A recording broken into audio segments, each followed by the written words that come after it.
தந்தை மகன் தூய ஆவியின் பெயராலே ஆமேன்.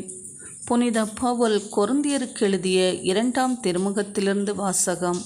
அதிகாரம் 6 இறைவார்த்தைகள் 2. தகுந்த வேளையில் நான் உமக்கு பதிலளித்தேன், விடுதலை நாளில் உமக்கு துணையாயிருந்தேன். இது ஆண்டவர் வழங்கும் அருள்வாக்கு. இறைவா, உமக்கு நன்றி.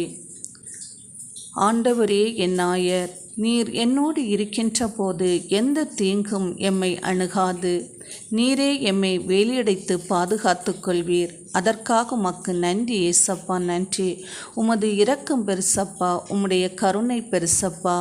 உமது இரக்கமும் கருணையும் தான் எங்களை வாழ வைத்து கொண்டிருக்கிறது. அதற்காக உமக்கு நன்றி செலுத்துகிறோம் ஏசப்பா, நன்றி. தகுந்த வேளையில் நான் உனக்கு பதிலளித்தேன், விடுதலை நாளில் உனக்கு துணையாயிருந்தேன் என்ற வார்த்தை உம்முடைய வாய் நின்று புறப்பட்ட வார்த்தைகள் அன்றோ?